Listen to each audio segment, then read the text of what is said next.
We are joined now by one of the best-dressed people in sports television, a man really single-handedly trying to bring turtlenecks and Asics tennis shoes back to popularity, a man who, does hand-to-hand combat, literally and figuratively, with Shaquille O'Neal on a weekly basis, and a man who I believe the last time you and I did any media together was the 2006 NFL Draft, when you and I did a 7-hour radio show from Z89 in Syracuse. He is, of course, TNT's Adam Lefkoe. Lefkoe, how are you doing, man? I know not great. I just don't want to be talking to you because I don't think people understand. Look, Nick and I we've done a lot of great things together. We've taken a lot of money from sports books. We've made great content together. Whenever we hang, it's a beautiful moment. But hours before his favorite team was playing my favorite team in the Super Bowl, I mean, I have a good relationship with Patrick Mahomes and Travis Kelce. After the game, they were saying, "Hey, man, sorry your team lost." That's friendship. Hours before this Super Bowl, I get a text from him that reads, and again, I'm full tailgate in Arizona. "I'm very sorry for what is about to happen to your team." And then one word, massacre. I didn't respond.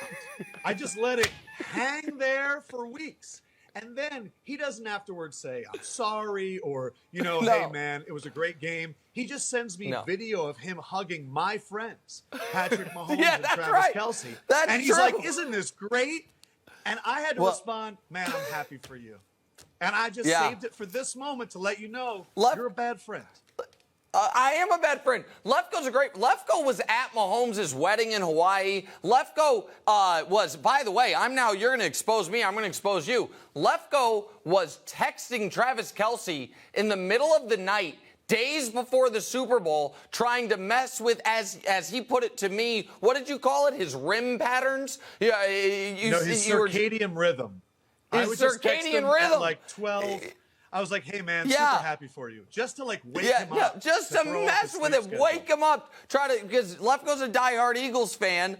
And, of course, listen, there's no shame in blowing a double-digit lead in the Super Bowl to Patrick Mahomes. I mean, you're not the first team to do it. You won't be the last team to do it. Nor the last. So let's just start there for just a moment, then we'll get to the NBA. So before I brought you on, I showed this graphic of the Eagles' potential free agents, because Matt Bowen had the 50 best free agents in the NFL this coming season, and 7 of the 50 are on your team. That's 14%. How, and people know you from basketball, but you kind of rose to prominence, with a great football podcast with Chris Sims, and you're obviously a huge football guy, and a huge Philly guy. How concerning is this for you as an Eagles fan? Please keep those names on the screen so I can go through it. I think what's important is that Howie addressed 2 of these in recent drafts. So Javon Hargrave was a big free agent signing, but they just took Jordan Davis in the first round. Yep. You have to imagine that development will keep him on the field. Isaac Seumalo has had a few great years with the Eagles in terms of that offensive line, but they've drafted Landon Dickerson, Cam Jurgens in recent years. So there's a lot of young O-linemen in the pipeline. They pretty much said today C.J. Gardner-Johnson is going to be franchise tag, so they're going to sign him. Bradbury always felt like a one-year play. T.J. Edwards, while great, the Eagles do not prioritize linebackers. What I'm thinking about, Nick, is can my team do with our quarterback what your team did with Patrick Mahomes? Sign him to a long-term deal, not at the max every year like Josh Allen, who's making $50 a year, but can it be more in the 40s and then kind of make a deal with our young quarterback? We want to put talent around you. I'm absolutely worried because last year felt like the perfect storm. We all talked about it leading into it. It's a bottom of the barrel schedule that they were facing. They took advantage of it with a young team, with a quarterback not making a lot of money. But if that offensive line stays together and Jason Kelce comes back, they could do this again. Because it's the best O-line in sports. And with Hurts doing what he did in the Super Bowl, how could your confidence not be on high? All right, and Jason Kelce coming back be huge. And here's one other silver lining, and this is what I was going to send you after the Super Bowl, but I didn't know how raw the emotions were. if the Chiefs do what I think they're prepared to do, which is probably reel off 3-4 of these in a row or something, I wonder if the NFL retroactively gives you guys like a smaller trophy if in this Chiefs run you guys played them the closest. It's like, hey, you didn't win the Super Bowl, but nobody did. At least you played them within a field goal. Here's a small Lombardi. Like, do you think that's on the board or no? The only reason that I am not filled with vitriol and rage is because it's Andy, Pat, and Travis. And I am so happy that Pat and Travis will go down as the best quarterback tight end duo of all time. I have been saying, I would honestly say sooner than you did, that Patrick Mahomes is going to be the greatest quarterback of our lifetime, and of any lifetime.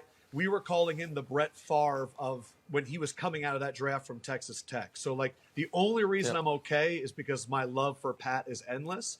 But the fact that you just don't talk about the hold at the end and that penalty, the fact that... What are you talking about? Just... Exactly. What do you mean? It's arrogance. It's pure the hold arrogance. that Bradbury admitted to? Are we talking about that hold? Or are you talking about the missed call? We're talking about the Chiefs touchdown after a forced fumble return that got overturned very questionably. I don't even know what we're talking about. Such nonsense. What? That is such nonsense. What? The guy caught the ball. He caught the ball. He turned. The ball was on the ground. My guy was running with Nick Bolton. The referee went like this, signal touchdown, and then all of a sudden points are off the board. And I'm told the refs were biased for me? Give me a break. All right, so we can move on.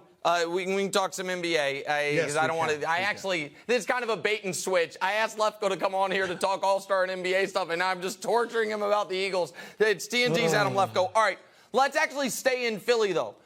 So before the year, I picked the Sixers to win the East. I think Giannis is the best player alive. I think it's unquestioned, but I was worried about Middleton. Those worries have proven out.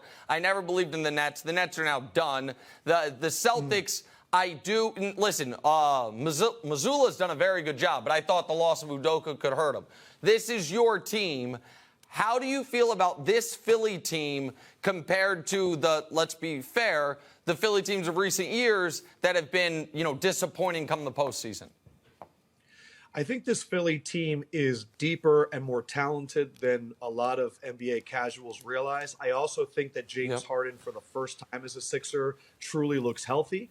I think that's the reason, though, all Sixers fans, in the end, we can be confident, but we have Doc Rivers and James Harden in the playoffs. And I don't say this to insult them. I say this as just looking at track records.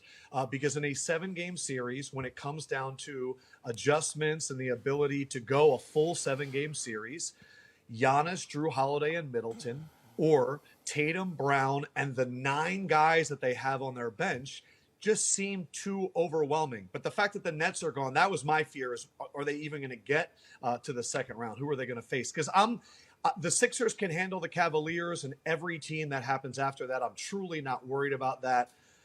Look, I had a chance this weekend at All-Star to see a lot of these guys. And talking to guys like Brogdon and Grant Williams and even Tatum, they really believe that game against the Bucks, where they were missing Tatum, Brown, Smart, Horford, and took that Bucks team to overtime, that was a statement game for them. They were telling me in their locker room, I think to the rest of the NBA, like, listen, the Sam Hausers of the world, like how deep they can go on their roster and how close they are as a team. The Celtics are locked in right now.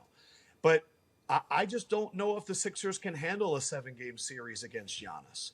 And the fact that this wrist injury is not a big deal, that's where I believe that the road will likely come to an end. And I think we get a rematch of the semifinal game in the Eastern Conference Finals last year.